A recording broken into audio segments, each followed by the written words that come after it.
Daniel arrived at the school just before noon, the sun high but weak behind a veil of gray clouds that hinted at rain later in the day.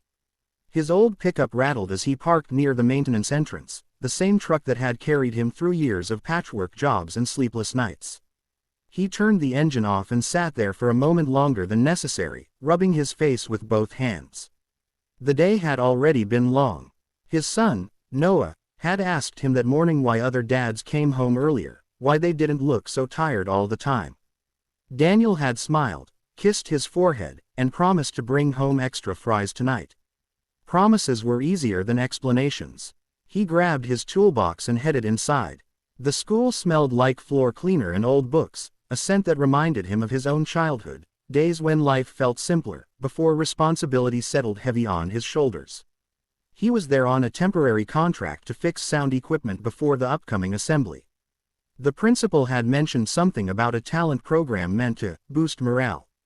Daniel almost laughed at that. Morale was a fragile thing, especially in places where kids learn too early what it meant to be judged. As he walked past the auditorium, voices drifted out into the hallway. Laughter, sharp and careless. Daniel slowed his steps, not because he wanted to eavesdrop, but because something in the tone made his chest tighten. It wasn't joyful laughter. It was the kind that fed on someone else's discomfort. Near the wide steps leading up to the auditorium doors, he saw her. She sat alone, shoulders hunched, knees drawn close to her chest. Her backpack was frayed at the edges, one strap repaired with mismatched thread. She held a small notebook against her chest, fingers pressing into the worn cover like she was afraid it might disappear if she loosened her grip. Her hair was neatly braided, but the ribbon at the end was faded, its color long surrendered to time and washing. Her shoes were scuffed, soles thinning at the heels. A group of students stood a few feet away, pretending not to look at her while making no effort to hide their amusement. "Come on, Lily," one boy said, snickering. "You're always humming to yourself. If you think you're so good, sign up." "Yeah," another added, glancing at her notebook. "What's that?" "Your big hit songs." Their laughter bounced off the walls, too loud, too proud. Lily's eyes flicked up and then down again. Daniel noticed the way her jaw tightened, the way she swallowed hard before standing. She didn't look angry. She looked tired. Tired in a way that didn't belong to someone her age. "There's a sign-up sheet inside," a girl said, her voice sweet in a way that made it worse. "Unless you're scared." Daniel felt something stir in him, an old familiar ache. He'd seen that look before, in mirrors and memories. The look of someone who had learned that resistance only made things harder. Lily walked toward the open doors, her steps slow, deliberate. The laughter followed her like a shadow. Daniel set his toolbox down quietly. He told himself it wasn't his place. He was just there to fix equipment, do his job, go home. He had bills to worry about, a son to raise. He couldn't afford distractions. But his feet moved anyway. Inside the auditorium, Lily stood near a table where a clipboard rested. Her hand hovered over the pen. Her fingers shook slightly. Around her, the chatter continued, whispers layered with expectation, not hope, but anticipation of failure. Daniel cleared his throat. The sound wasn't loud, but it cut through the noise enough for a few heads to turn. He stepped closer, keeping his voice calm, steady. "You don't have to do anything you don't want to," he said gently. Lily looked up at him, surprised. Her eyes were large, dark, and guarded, like she'd learned not to trust kindness without conditions. "It's okay," she said quickly, the words practiced. "I can sing." One of the boys laughed. "See, told you." Daniel met Lily's gaze again. "That may be," he said, "but it should be because you want to. Not because someone's pushing you." There was an awkward pause. The students shifted, suddenly aware of an adult presence. Some rolled their eyes and wandered off, bored now that the moment had lost its edge. Lily's hand lowered, the pen still untouched. "I sing at home," she said quietly, almost to herself. Daniel nodded. "That's usually where the best singers start." She frowned slightly, confused by the absence of sarcasm. "What's your name?" he asked. "Lily." "That's a nice name," he said. "I'm Daniel." She glanced toward the doorway, as if expecting someone to call her back into the line of jokes. When no one did, she hugged her notebook again. They said everyone has to sign up, she murmured. Teacher said it's good to participate. Daniel understood that kind of pressure. He'd lived under it for years, the unspoken rules, the quiet demands. He crouched down so they were closer to eye level, careful not to invade her space.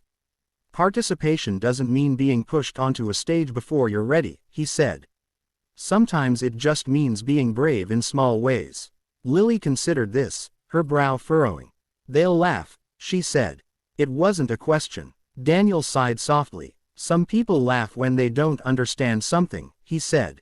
Others laugh because they're afraid. Either way, it usually says more about them than about you. She looked down at her shoes. They always laugh. The weight of those two words hit him harder than he expected. Always. Not sometimes. Not today. Always. He thought of Noah, still young enough to believe the world would be kind to him if he was kind in return. Daniel wondered how long that belief would last. I'll be here during the assembly, he said after a moment. I'm fixing the sound system. If you decide to sing, you won't be alone in the room. Lily's grip on the notebook loosened just a little. You don't have to say yes now, Daniel added quickly. Or ever. She nodded, uncertain but listening. A teacher called out from the stage, asking if the sign-up was done yet. Lily startled, then took a breath so small Daniel almost missed it. I'll think about it, she said. Daniel smiled. Not wide, not forced. Just enough to let her know that was enough. He stood, picked up his toolbox, and walked toward the stage. As he worked, adjusting cables and testing microphones, his thoughts kept drifting back to the girl with the notebook. He told himself not to get attached. Life had taught him that caring too much came with risks. But every time he glanced toward the auditorium doors, he half expected to see Lily there, watching quietly from the shadows. The sound system crackled to life under his hands, the echo filling the empty hall. Daniel tapped the mic lightly, satisfied with the clarity. The sound carried well, too well, maybe. It would leave no room for mistakes. He wondered if Lily knew how powerful that room could be. How unforgiving, how magical. As he packed up, he caught a glimpse of her slipping into a seat near the back, notebook open now, pencil moving quickly across the page. She wasn't watching the stage. She was writing, or maybe composing something only she could hear. Daniel felt a strange mix of worry and hope twist in his chest. Sometimes, he thought, the world didn't need louder voices. It needed someone brave enough to let a quiet one be heard. The day of the assembly arrived wrapped in nervous energy, the kind that made the air feel thicker than usual. Daniel came early, earlier than he needed to, carrying his toolbox even though he already knew the sound system was working perfectly. He told himself he was there to double-check the microphones, the speakers, the wiring, anything to justify being present. But deep down, he knew the truth. He was there for Lily. The auditorium slowly filled with students, their voices blending into a restless hum. Shoes scraped against the floor, chairs creaked, laughter burst out and faded just as quickly. Teachers moved up and down the aisles, trying to maintain order, their faces a mix of patience and exhaustion. Daniel took a seat near the back, close enough to see the stage clearly but far enough to remain unnoticed. From there, he scanned the crowd, searching for a familiar braid and faded ribbon. He spotted Lily near the side aisle, sitting alone as usual. She wore the same dress he'd seen her in before, clean, carefully pressed, but clearly old. Her notebook rested on her lap, both hands placed on top of it like a promise she was afraid to break. She stared straight ahead, lips moving slightly, as if rehearsing something only she could hear. Daniel's chest tightened. He wondered how many nights she had practiced alone, how many songs she had sung into the quiet, never imagining anyone else might listen. The principal stepped onto the stage, tapping the microphone. "Good afternoon, everyone," she said, her voice echoing across the room. "Today we celebrate courage, creativity, and confidence." Daniel almost smiled at the irony. Names were called one by one. Some students walked onto the stage with exaggerated confidence, soaking in the attention. Others stumbled through jokes, magic tricks, awkward dances. Laughter came easily, applause sometimes out of politeness rather than admiration. Daniel clapped when appropriate, but his eyes kept drifting back to Lily. Each time a name was announced, her shoulders stiffened. As the list grew shorter, whispers began spreading across the rows. A few students glanced toward Lily, smirking. Daniel noticed it and felt a familiar anger rise, slow and controlled. He forced himself to breathe. Then it happened. Lily Harper, the principal called. The sound of her name seemed to echo longer than the others. For a brief moment, Lily didn't move. Daniel thought she might stay seated, and he wouldn't have blamed her. His hands curled into fists on his knees, ready to stand if she needed him, ready to do something, anything. But Lily inhaled. She stood. The movement was small, but it felt monumental. A ripple of murmurs followed her as she walked toward the stage, each step measured, careful. Daniel could see the way her hands trembled, how she pressed them against her dress to steady herself. The notebook was gone now, left behind on the chair like a silent witness. She climbed the steps and stood under the lights. They were brighter than they looked from the seats, washing her in white and gold. She blinked, eyes adjusting, face pale but composed. Someone laughed softly. Another whispered something that drew a few snickers. Daniel leaned forward, heart pounding. Lily stepped closer to the microphone. For a second, she just stood there, staring at it as if it were a stranger. The room grew restless. A teacher cleared her throat. Then Lily closed her eyes. When she opened her mouth, the first note came out so soft it barely seemed real. It hovered in the air, fragile and uncertain. A few students exchanged glances, clearly unimpressed. But then her voice grew. It wasn't loud, not at first, but it was clear.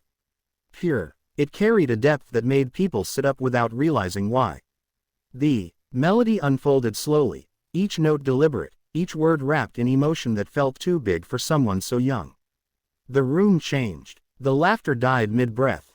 Whispers fell away. Even the teachers froze, eyes fixed on the stage. Lily sang like someone who had been holding something inside for far too long. Her voice carried loneliness, yes, but also resilience. Hope threaded through every line, fragile but unbroken. It was the sound of quiet nights and whispered dreams, of singing to herself when no one else was listening. Daniel felt his throat tighten. He didn't realize tears had filled his eyes until his vision blurred. He wasn't the only one. A woman a few rows ahead raised a hand to her mouth. A boy who had laughed earlier stared at the floor, his face burning with something close to shame. As Lily reached the chorus, her voice strengthened, filling the auditorium with a warmth that felt almost impossible. The sound system carried her perfectly, amplifying without overpowering. Daniel silently thanked every late night he'd spent making sure the equipment was right. This was her moment. She opened her eyes then, and for the first time, she looked out at the audience. Not searching for approval, not shrinking, just looking. Her gaze swept across the rows until it reached the back of the room. She saw Daniel. He was clapping softly in time with the music, smiling, not the polite smile adults gave out of encouragement, but something deeper. Something proud. Lily's voice didn't waver. When the final note faded, it lingered in the air like a held breath. No one moved. No one spoke. The silence stretched, heavy and sacred. Then someone stood. A teacher near the aisle rose to her feet, clapping. The sound broke the spell, and suddenly the room erupted. Applause thundered from every direction, louder than anything that had come before. Students stood, some reluctantly, others eagerly, clapping until their hands hurt. Lily blinked, stunned. Tears slipped down her cheeks, but she didn't wipe them away. She bowed her head slightly, overwhelmed, and stepped back from the microphone. Daniel stood too, clapping harder now, his chest aching with something that felt like relief and joy tangled together.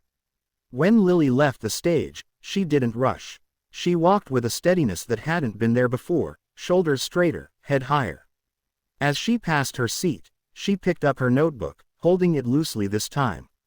After the assembly, the auditorium buzzed with conversation.